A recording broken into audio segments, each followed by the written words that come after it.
दोस्तों, अगर आप एक नई बाइक खरीदना चाहते हैं और आपके पास में पैसे नहीं हैं तो ऐसे में आप बैंक ऑफ महाराष्ट्र से आप बाइक लोन के लिए आवेदन कर सकते हैं। यह बैंक आपको घर बैठे ऑनलाइन पेपरलेस प्रोसेस के माध्यम से आपको बाइक लोन आवेदन करने की सुविधा देता है। यहाँ पे मैं आपको दो पार्ट्स के माध्यम से जानकारी दूंगा। पहले पार्ट में मैं आपको बेसिक से लेकर एडवांस डिटेल बताऊंगा कि जैसे कि यहाँ पे आपको कितना ब्याज देना होगा, कितनी डाउन पेमेंट करनी होगी, कितने समय के लिए इस लोन को ले पाएंगे, क्या कि यहाँ पे फीस एंड चार्जेस लगते हैं। पहले पार्ट में ये सब जानकारी आपको देखने को मिलेगी। दूसरे पार्ट में मैं आपको बताऊंगा कि किस तरीके से आपको ऑनलाइन ही घर बैठे अपने स्मार्टफोन की माध्यम से इस लोन के लिए किस तरीके से आवेदन करना है, सब कुछ डिटेल में बताऊंगा। इसलिए इस वीडियो को कंप्लीट देखिएगा। वीडियो अगर आपको अच्छी लगती है तो इस वीडियो को जरूर से जरूर एक लाइक कर दीजिएगा, चैनल को सब्सक्राइब अवश्य कर दीजिएगा। कुछ पूछना चाहते हैं तो नीचे कमेंट कर दीजिएगा।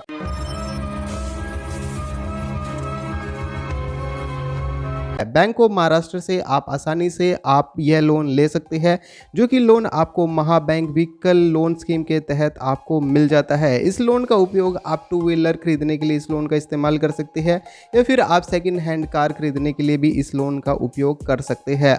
बैंक ऑफ महाराष्ट्र से टू व्हीलर लोन लेने के लिए जो डॉक्यूमेंट्स लगते हैं वो डॉक्यूमेंट है कि आपके पास में एक कोटेशन होनी चाहिए जो कि आप बाइक खरीदना चाहते हैं, हाथ से भरा हुआ एक एप्लीकेशन फॉर्म होना चाहिए, केवाईसी डॉक्यूमेंट जैसे कि आधार कार्ड, पैन कार्ड आपके पास में मौजूद होने चाहिए। एड्रेस प्रूफ डॉक्यूमेंट में आप Aadhaar card, PAN card, driving licence, electricity bill, ration card, passport bill, property tax रसीद, कोई भी एक डॉक्यूमेंट का इस्तेमाल कर सकते हैं। इनकम प्रूफ डॉक्यूमेंट के लिए आपके पास में 3 से 6 महीने का बैंक स्टेटमेंट होना चाहिए या फिर आप फॉर्म 16 का इस्तेमाल कर सकते हैं। सैलरी स्लिप का इस्तेमाल कर सकते हैं। अगर आप ITR भरते हैं तो इनकम टैक्स रिटर्न का भी प्रूफ आपके पास में होना चाहिए। अब मैं आपको इस लोन के बारे में जानकारी दे देता हूँ।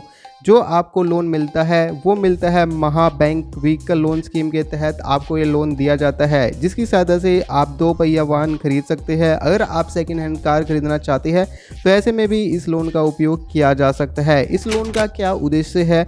2 पहिया वाहन खरीदने के लिए इस लोन को लिया जा सकता है। 3 वर्ष से अधिक पुरानी सेकंड हैंड कार खरीदने के लिए भी आप इस लोन का उपयोग कर सकते हैं। कौन कौन इस लोन के लिए आवेदन कर सकता है? अगर आप एक सैलरीड पर्सन है तब भी आप यहाँ पे लोन ले पाएंगे। यदि आपको खुद का कोई भी छोटा मोटा दुकान है या फिर आपका खुद का कोई भी काम धंधा है करते हैं तो ऐसे में भी आप इस लोन को ले पाएंगे। यदि आपका कोई भी बिजनेस है तब भी आप यहाँ पे लोन ले पाएंगे। अगर आप एक फार्मर है तब भी आपको यहाँ पे लोन मिल जाएगा। गाइस, बात कर लेते हैं कितनी आपकी न्यूनतम वार्षिक आय होनी चाहिए। यदि आप सैलरीड पर्सन है तो ऐसे में आपकी जो साल भर की इनकम है वो 2 लाख से अधिक होनी चाहिए। यदि आप बिजनेस करती है या फिर सेल्फ एम्प्लॉयड व्यक्ति है तो 2,50,000 से अधिक की आपकी इनकम होनी चाहिए। यदि आप फार्मर है या फिर कृषि से जुड़े कार्यों में आप काम करते हैं तो ऐसे में 3 लाख से अधिक की इनकम आपकी होनी चाहिए। आपको कितना लोन मिल जाएगा यदि आप यहाँ से लोन आवेदन करते हैं? अगर आप सैलरीड पर्सन है तो आप अपनी जितनी भी आपकी सैलरी है उसके 20 गुना तक यहाँ पे लोन ले पाएंगे। और अदर व्यक्ति जैसे सेल्फ एम्प्लॉयड व्यक्ति हो गया या फार्मर हो गया वो यहाँ पे 2 गुना तक यहाँ पे अपना लोन ले पाएंगे। लोन राशि आपको कितनी मिल जाती है? अगर आप एक टू व्हीलर खरीदना चाहते हैं तो ऐसे में आपको अधिकतम 5 लाख रुपए तक का लोन मिल जाता है। वहीं अगर आप एक सेकंड हैंड कार खरीदते हैं तो ऐसे में आपको 5 लाख रुपए तक का लोन मिल जाएगा। और यदि आप CNG से चलने वाली कोई भी वाहन खरीदते हैं तो 2 लाख रुपए तक का लोन ले सकते हैं। CNG किट खरीदने के लिए 12,000 रुपए तक का लोन यहाँ पे आपको मिल जाता है। मार्जिन की यदि बात की जाए, मार्जिन से आप समझ सकते हैं डाउन पेमेंट आपको कितनी करनी होगी। यदि आप एक बाइक खरीदते हैं तो ऐसे में आपको अपने खुद से आपको 15% की यहाँ पे डाउन पेमेंट करनी होगी। अगर आप सेकंड हैंड आप कोई भी कार खरीदते हैं तो 50% की यहाँ पे आपको डाउन पेमेंट करनी होगी। CNG किट आप खरीदते हैं तो 15% आपको देना होगा, जो कि 12,000 रुपये से कम हो सकता है। इसके अलावा इस लोन को जमा करने के लिए आपको 60 महीने का समय दिया जाता है। लोन पर यहाँ पे कितना ब्याज लगता है? अगर आप बाइक खरीदते हैं तो ऐसे में आपका सिविल स्कोर पे डिपेंड किया जाएगा।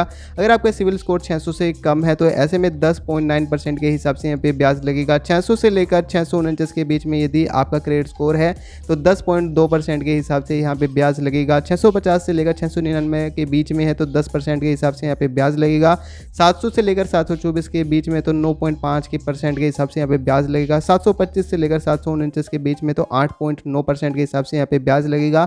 750 से लेकर 799 के बीच में तो 8.5% के हिसाब से यहाँ पे ब्याज लगेगा। 800 से अगर आपका अधिक क्रेडिट स्कोर है तो 8.45 के हिसाब से यहाँ पे ब्याज लगेगा। यानी कि यहाँ पे जो भी आपका लोन पे जो भी ब्याज होगा वो आपके क्रेडिट स्कोर पर सीधे सीधे डिपेंड करता है।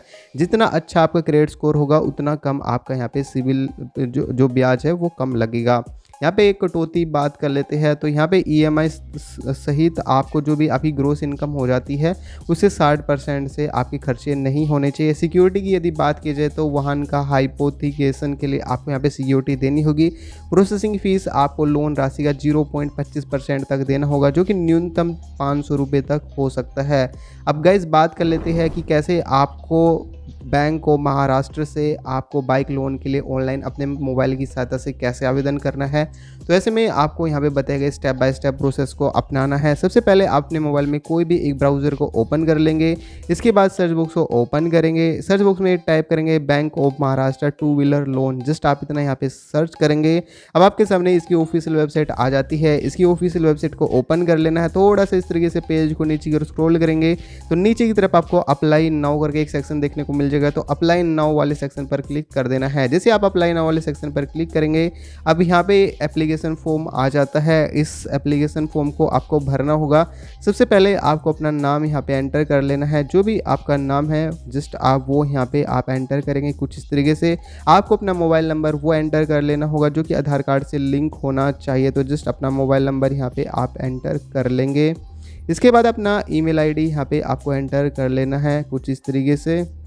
इसके बाद आपको आईटीआर के लिए बोला जा रहा है कि क्या आप आईटीआर भरते हैं। यदि आप आईटीआर भरते हैं तो आप यहाँ पे बता देंगे, यदि नहीं भरते तो नो आईटीआर पर क्लिक कर लेंगे। इसके बाद आपको अपना पिन कोड यहाँ पे आपको एंटर कर लेना है। आपको अपनी ब्रांच यहाँ पे सिलेक्ट कर लेनी है, जिस भी ब्रांच से आप लोन के लिए आवेदन करना चाहते हैं। जो भी आपके आसपास ब्रांच है उसे आप यहाँ से आप एंटर कर लेंगे।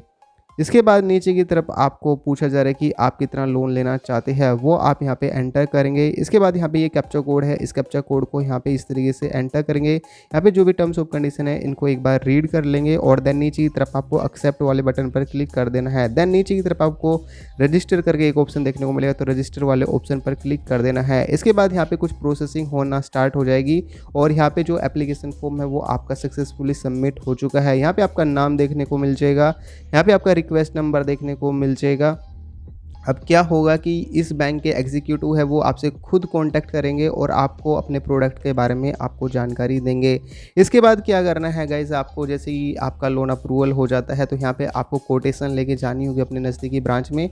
तो देन वो आपकी कोटेशन को वेरीफाई कर देंगे। जैसे ही आपकी कोटेशन वेरीफाई हो जाती है इसके बाद आप अपने नज़दीकी किसी भी बाइक की एजेंसी में जाएंगे और वहाँ से आप कोई भी जो भी बाइक खरीदना चाहते हैं उसके लिए आवेदन करेंगे। इसके बाद ये बैंक आपकी जो भी लोन राशि होगी वो यहाँ से पेमेंट कर देगा और आपको ध्यान रखना है कि 15% आपको डाउन पेमेंट आपको खुद से करनी होगी। जैसे ही आप डाउन पेमेंट वगैरह कर देते हैं देन आप एक नई बाइक अपने घर पर ले जा सकते हैं। इस आसान प्रक्रिया के माध्यम से आप बैंक ऑफ महाराष्ट्र से टू व्हीलर लोन के लिए आवेदन कर सकते हैं।